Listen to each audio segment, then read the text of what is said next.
Learning Planet Institute.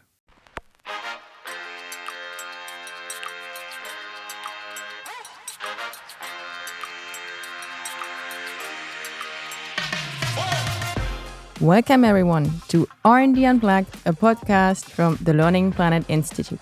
It's dedicated to discussing with our researchers on the impact of their work in a simple way. My name is Anna-Lena. Today's guest is Iveta Silova, Professor and Associate Dean of Global Engagement at Mary Lou Fulton Teachers College and Senior Global Futures Scholar at Global Futures Lab at Arizona State University.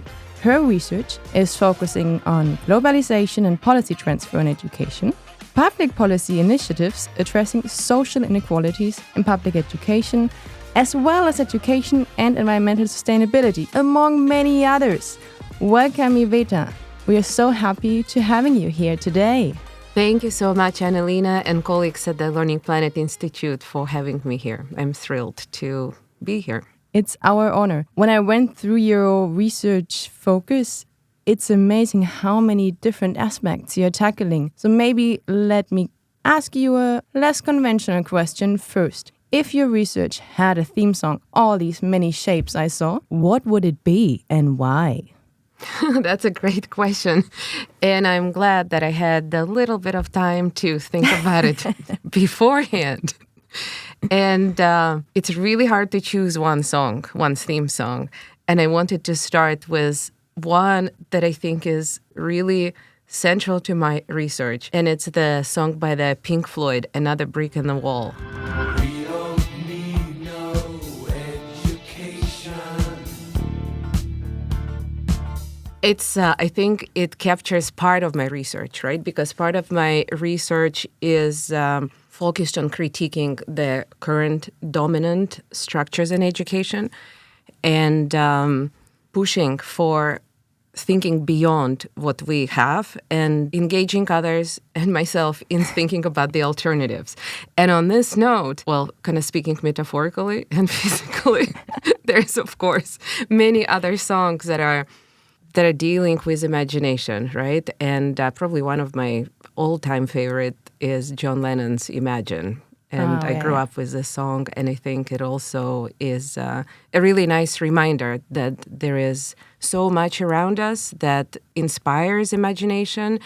And I think our role as researchers also is to look for these moments of inspiration and bring it into our work as well. I think that are two great songs you chose, and I can already feel really the passion for your research here just through these songs. Actually, that brings me to my first question directly. What inspired you to pursue this particular research topic, which you just described so nicely with these songs? So my inspiration for research comes from my childhood and growing up in Soviet Latvia during the Soviet period when education was fairly strictly controlled by the government, and then also experiencing this really major transformations at the end of the 1980s and 1990s. It was a really interesting time to be a student at that time in the Soviet Union and in Latvia in particular, because everything around was changing so rapidly. And at the same time, there were so many continuities. And as a student already at that time, all of these processes around really sparked my curiosity. Many things did not make much sense. And I think it really pushed me to determine my trajectory, my education trajectory. I decided to study education just because I really wanted to understand better why things are happening the way they're happening and what are some of the alternative trajectories that exist for post-socialist transformations in particular. So I ended up doing education research to really try to understand myself, what is happening around me, and also how I can contribute. And again, maybe from very personal experience, I think already at that time as a high school student, I knew that education really can control and close down opportunities, just like in Pink Floyd song about the thought control, and but it also can open up opportunities and really lead us to other ways of knowing, other ways of learning and being, and also can be very empowering. So education has this multiple roles it can play. It can be used to control and dominate, but it also can be used to, it can also help empower and liberate and imagine. You talked about the rapid changes also in which you lived, in which kind of inspired you, and that you questioned yourself, how can I contribute to this? So my question is now, how does your research contribute to the issues the world is currently facing? So, and you noticed earlier that I have multiple trajectories of research, but I think they do have a connecting thread. And the connecting thread maybe is the way some knowledge is dominant over other knowledges. And maybe another connecting thread is how can we create spaces where different knowledges can coexist on non-hierarchical basis. So my research on post-socialist transformations really was focused on creating spaces for us to be able to advance research beyond the Western horizon, not constrained by the dominant theories in education. My work in the area of environmental and sustainability education actually is based on very similar principles, right? It's about creating spaces for bringing alternative knowledges to help us find ways of learning and being that are more sustainable and that are more meaningful for both people and for the planet as well. You talk a lot about different kind of knowledges, alternative knowledges. Could you maybe, for the listeners, bring us an example? What's more the classical knowledge? What do you mean with alternative knowledges? I work with decolonial literature in the post-socialist studies as well, and try to bring it into the intersection.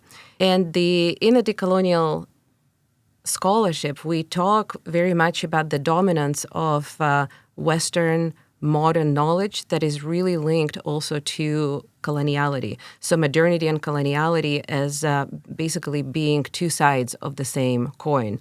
So in an academic sense, the modernity goes back to the roots of the Western Enlightenment, Christianity, that have very particular ways of approaching knowledge with the principles. For example, some of the principles that underlie this frame of thinking is, for example, the idea of universalism, that there is one way that works for everybody, one way to see the world, one way to experience the world, and that we impose on the rest of the world, and in the same process erase other ways of being and knowing. Another principle is really elevating, for example, the idea of human exceptionalism, and really promoting the human and human interest at the expense of nature, for example. But at the same time, also elevating some humans over other humans, right? Whether it's based on gender or race or ability or other qualifications. Competitiveness and infinite economic growth are some of the other elements of this Western modernist thought.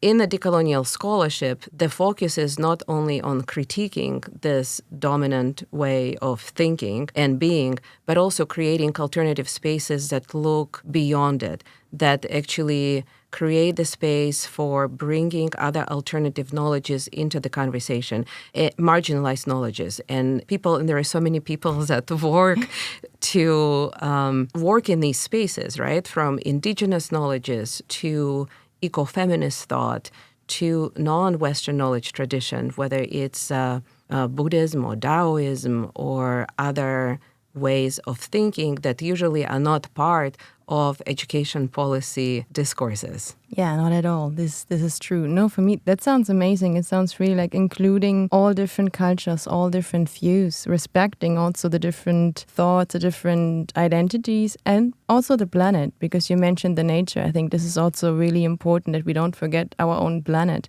to respect and to include it in our education. So thanks for giving that big overview of your research and actually how it contributes to our current world. A big question is, what are actually some key findings of your research you are doing, which are some insights you can maybe provide for us? I will give maybe one example that relates to the themes that we have been discussing and maybe focus it a little bit more on environmental and sustainability, education and development more broadly. And this is the kind of critiquing or challenging the role of education in sustainable development. Very often we see education being framed as a solution for sustainable development with the assumption that the more access to education would automatically translate into higher awareness of environmental crisis and also would automatically translate into behavior change and perhaps even mindset shifts. But this is not necessarily the case. There is so much research now that really shows that higher levels of achievement in science or even literacy does not really translate or lead directly to being a better steward of the planet. So in our research, we basically show how the higher literacy and numeracy rates or even achievement scores, the higher the environmental impact on the planet. So we did this research with my colleagues in Kyoto University, with Jeremy Rapley and Hikaru Komatsu, where we focused on the culture, kind of the dominant culture in some of the societies across the world, looking at the cultures that are really more focused on centering individualism versus countries that are centering interdependence in the kind of the broader ways of being. And so we found this really interesting relationship with the countries with the high individualism, such as most of the Western countries, Western European or North American countries. The environmental impact is much higher, ecological footprint is much higher in those countries compared to those that have more interdependent culture. And it also is linked in very interesting ways to literacy and numeracy and student achievement, right? So the higher, basically the most literate and the most educated and the most highly achieving countries also have the highest environmental impact on Earth. So it's a really kind of interesting then conundrum that we, currently have the highest literacy rates in the history of the humankind, yet we are also closest to the environmental impact. So it really challenges these kind of universal assumptions about what is good education, and especially challenges the dominant forms of education that are based on these ideals of Western enlightenment, some things that we see in modern schooling more broadly. The cultures of education that really push for individualism and competitiveness and ranking and hierarchies and divisions. So this is, I think it's interesting that to reframe then the conversation about possible education interventions to open the space for maybe alternative ways of approaching teaching and learning that maybe contribute better to sustainability. I can definitely imagine that this is a surprising result when you got that, because I think it's the assumption we all had that actually education for sustainable development, it will help us to be actually more sustainable, as if our literacy is higher, we will also act in a more pro-environmental way. So this is a really interesting result.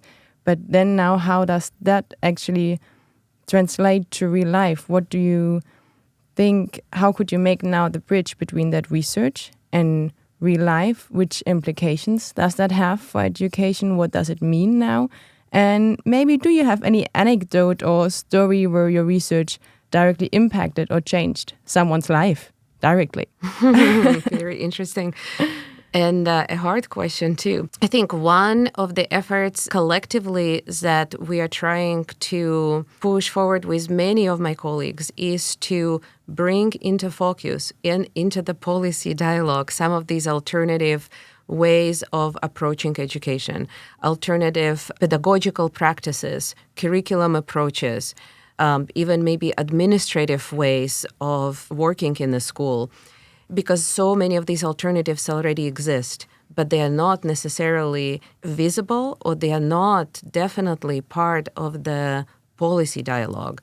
So I think our responsibility as researchers is to bring these existing alternatives into focus and into the dialogue so that they become viable alternatives to the dominant education paradigm. Maybe we'll mention just one project that I think had really, really interesting real-life impact. And it's a project that we initiated with collectively with some of my colleagues at Arizona State University in the School of Sustainability and the School of Arts and Education, and also working together with our students, where we, within the same framework as I was discussing, try to create a space to bring into focus these alternatives by crowdsourcing youth visions of education futures. And it was really fascinating to see how passionately also young people using art, using storytelling, filled the space with all kinds of beautiful and powerful ideas about what education could look like that also really challenged the existing system. To me, this is a very kind of real life impact that showed how productive opening the space and inviting people in the dialogue could be.